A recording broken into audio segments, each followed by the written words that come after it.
রাধে রাধে বন্ধুরা, তোমরা সবাই কেমন আছো? আশা করি ভালো আছো। তো যাই হোক, আজকে যাচ্ছি আমি আমার একটা অনুষ্ঠান বাড়িতে যাচ্ছি, আমি আমার বোনের বাড়ি। তো কেন যাচ্ছি সেটা বলছি। তো বাড়ি থেকে বেরোনোর সময় আগে আমি আমার ভগবানকে দর্শন করে নিলাম, তারপরে আমার গোপাল সোনা আছে দর্শন করে নিলাম, নিয়ে ভগবানের নাম করে বাড়ি থেকে বেরিয়ে পড়লাম। তো আজকে যাচ্ছি আমার বোন, ছোটো বোন, ওর স্বাদ। তো সেখানে আমাদের সবার নিমন্ত্রণ। তো নিমন্ত্রণ খেতে হলে তো অনুষ্ঠান বাড়িতে যেতেই হবে, তাই না? তো ভাবলাম তোমাদেরকে অনেক দিন হয়ে গেল ভিডিও দেওয়া হয় না ঠিক মতো, তোমাদের সাথে একটু গল্পও করা হয় না, তাই আজকে গল্পও করে নেব আর ভিডিও দেওয়া হয়ে যাবে। আর অনুষ্ঠান বাড়ি যাব, কেমন লেগেছে ভিডিওটা আমাকে কমেন্ট করে তোমরা জানাবে। আমার দিদি ভাই, দাদা ভাই সবাইকে অনেক অনেক ভালোবাসা। আর রাধে রাধে দিদি ভাই, বোন আর ভাই, সবাই ভালো থেকো, সুস্থ থেকো। আর ভিডিওটা ভালো লাগলে একটা লাইক করো, কমেন্ট করো, খুব খুশি হব যদি ভিডিওটা দেখো। তো যাই হোক, বোনের বাড়িতে চলে এলাম। রাস্তা থেকে নেমে হেঁটে ওদের বাড়ি যেতে একটা মন্দির পড়ে। তো প্রথমে গিয়ে এখানে মাকে একটু দর্শন করলাম। এখানে আমাদের এই পুজোটা হয় চৈত্র মাসের শেষের দিকে।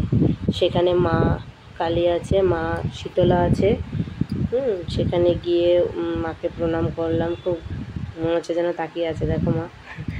তো সেখানে গিয়ে মাকে প্রণাম করলাম। প্রণাম করার পরে মন্দিরের চারিদিকটা একটু ভিডিও করে নিলাম। সবার ফার্স্টে মার কাছে গিয়ে মাকে একটু প্রণাম করে মার ভিডিও বানিয়ে এবার বোনের বাড়ি যাচ্ছে। বোনের বাড়িতে ঢুকতেই আমার রান্না করছে, রান্নার উনুন ধরিয়েছে আমার মাসি এটা আমার মাসি। তো মাসি রান্নাবান্না সব কিছু করেছে, কেন আমার মাসি যখন ভগবানকে ভোগ টোগ দেয় সব কিছু আমার মাসি রান্না করে অনেক লোকের। তো আমার মাসিকে দিয়েই রান্না করিয়েছে। তো তখন মাসি উনুন ধরছিল আমি তখন একটু দেরি হয়ে গেছে, আমার অনেকটাই দেরি হয়ে গেছে। তো গিয়ে দেখি মাসি উনুন ধরাচ্ছে, ওই দেখো উনুনকে পুজো দিচ্ছে। দিয়ে ওইখানে আমার ছিল মাসির মেয়ে, এটা আমার মাসির বড় মেয়ে। তো সেখানে কিছুক্ষণ থেকে ওইখান থেকে বেরিয়ে বোনের কাছে চলে এসেছি। গিয়ে দেখি বোনকে খেতে দেওয়া হয়ে গেছে, এতটা দেরি হয়ে গেছে। বোন আমার সাথে রাগ করে রয়েছে, ঠিক করে কথা বলেনি। বলছে এত দেরি হলো কেন তোর? তো কী করবো বলো, ছেলেকে নিয়ে পারি না। ও প্রথমে কথা বলছিল না, পরে ও রেগে গেছে, তারপরে ওকে হাসাচ্ছিলাম।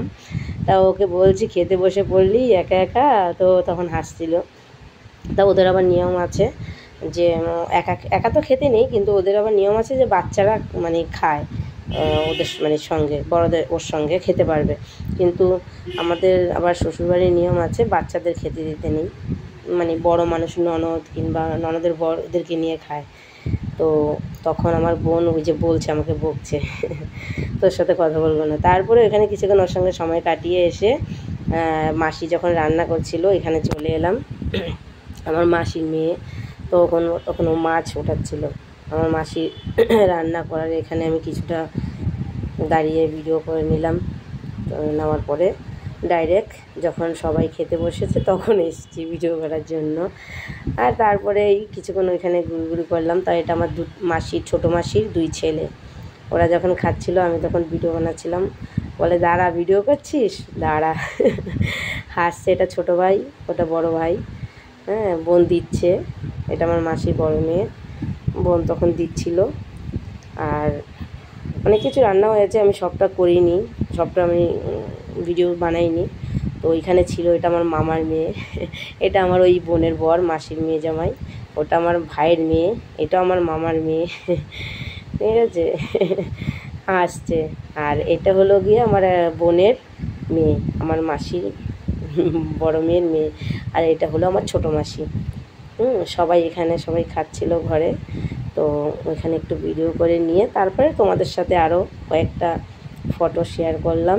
কেননা আমার বেশি দূর বড় করলাম না ভিডিওটা, এই কারণেই করলাম না যে বেশি দূর কেউ দেখতে ভালোবাসে না। যদি ভালো লাগে ভিডিওটা, এটা আমার বোন আর আমি, ছোটো বোন আর আমি। তো কিছু ছবি তোমাদের সাথে শেয়ার করলাম। যদি ভালো লাগে তাহলে একটু লাইক করো, কমেন্ট করো, শেয়ার করো, সাবস্ক্রাইব করো। আর আমাদের পরিবারের সবার সাথে তোমাদেরকে পরিচয় করে দিলাম। এটা হলাম আমি। আর আরেকজন আছে, সেটা হলো এই যে আমার বর আর আমার ছেলে। যাই হোক, ভালো লাগলে কমেন্ট করো। আর রাধে রাধে বন্ধুরা, সবাই ভালো থেকো। রাধে রাধে।